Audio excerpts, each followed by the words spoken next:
حضرت انسان ہمیشہ سے اس تجسس میں رہا ہے کہ کس طرح وہ موت کے وقت کا تعین کر سکے اور اس طرح موت سے بچ بھی سکے۔ حتیٰ کہ سائنس کی حیران کن ترقی کے باوجود آج بھی سائنسدان کسی کے موت کے وقت کا تعین نہیں کر سکتے ہیں، لیکن قرآن و حدیث کے مطالعے سے اور سیرت نبی سے ہمیں کچھ ایسی نشانیوں کا ذکر ضرور ملتا ہے کہ جو موت کا وقت قریب آ جانے کے متعلق بتاتی ہیں۔ قرآن پاک کی سورۃ الکہف میں موت کی پہلی نشانی سکرات کے متعلق اللہ رب العزت ارشاد فرماتے ہیں، موت کے سکرات کا وقت یعنی موت کی سختی ہونے کا وقت آ گیا، یہی وہ چیز تھی جس سے تم بہت بچتے تھے۔ خواتین و حضرات، احادیث کی روشنی میں اور مفسرین قرآن کی رائے کو سامنے رکھ کر ہم یہ کہہ سکتے ہیں کہ مومنین اور کفار کے سکرات کا عالم بہت مختلف ہوتا ہے، لیکن انسانی جسم سے روح نکلنے کا عمل درجہ بدرجہ مکمل ہوتا ہے، اسی لیے ہر انسان کو اس میں سختی ضرور محسوس ہوتی ہے۔ کیا کافر اور کیا مومن، سبھی موت کے وقت سکرات کی سختی کو محسوس کرتے ہیں، اور سب سے بڑھ کر اللہ کی محبوب ترین ہستی محمد صلی اللہ علیہ وآلہ وسلم بھی اپنے وصال سے 5 دن قبل مرض الموت کی وجہ سے جسم میں حرارت سے بے چین رہے۔ حرارت اتنی زیادہ بڑھی کہ آپ صلی اللہ علیہ وآلہ وسلم پر غشی بھی طاری ہو گئی،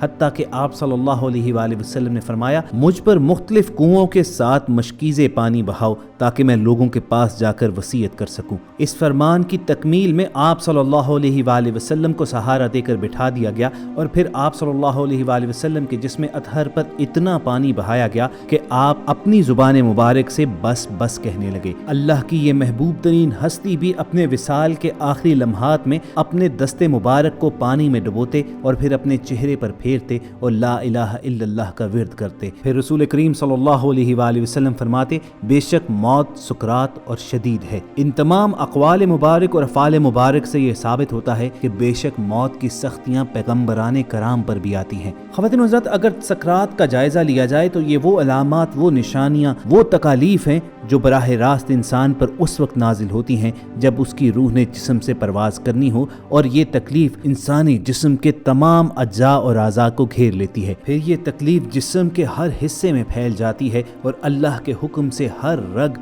پٹھے، جوڑ اور بدن کے ہر حصے سے روح پہ کھینچی جاتی ہے، حتیٰ کہ سر کے بالوں کی جڑوں سے لے کر پاؤں کی انگلیوں کے ناخنوں تک سے روح نکال لی جاتی ہے۔ اسی بارے میں سورۃ الانعام کے آیت نمبر 61 میں اللہ رب العزت نے ارشاد فرمایا، ہمارے فرشتے اس کی جان لے لیتے ہیں اور ذرا برابر بھی کوتاہی نہیں کرتے۔ جسم سے روح نکلنے کی تکلیف کے متعلق بزرگ فرماتے ہیں کہ موت تلوار کی مار، آرے کے چیرنے اور کینچی کی کاٹ سے زیادہ سخت ہے، کیونکہ بدن کو تلوار سے کاٹا جائے تو صرف اس لیے تکلیف ہوتی ہے کہ بدن کا روح سے تعلق ہے، تو جب صرف روح ہی کو صدمہ پہنچے تو کس قدر تکلیف ہوگی۔ جب کسی شخص کو مارا جاتا ہے تو وہ مدد بھی مانگ سکتا ہے، چیخ بھی سکتا ہے، کیونکہ اس کے دل اور زبان میں طاقت موجود ہوتی ہے، لیکن مرنے والے کی آواز اور چیخ و پکار سخت تکلیف کی وجہ سے ختم ہو جاتی ہے، کیونکہ روح نکلنے کی بے انتہا تکلیف ہوتی ہے۔ یہ دل پر سوار ہو کر پوری قوت کو ختم کر دیتی ہے۔ مرنے والے کے اعضاء کمزور پڑ جاتے ہیں، اس میں مدد مانگنے کی طاقت تک باقی نہیں رہتی۔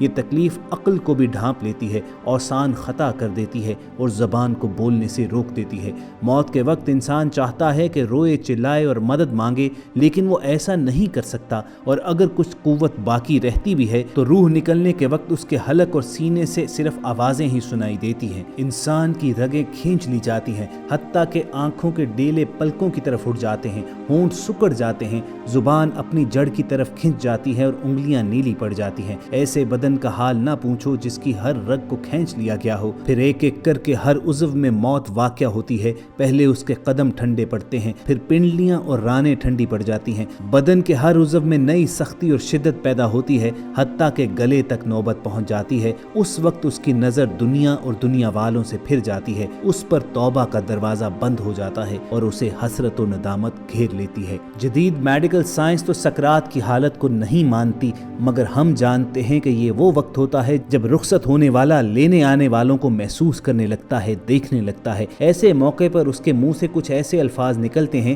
جنہیں سن کر ڈاکٹرز کا کہنا ہے کہ اسے ایلوژن ہو رہی ہے، یہ ہیلوسینیٹ کر رہا ہے۔ جسم جب کمزور اور لاغر ہوتا ہے تو ایلوژنز ہوتی ہیں، ہیلوسینیٹ انسان کرتا ہے، مگر سکرات کا عالم ہیلوسینیشن نہیں ہے۔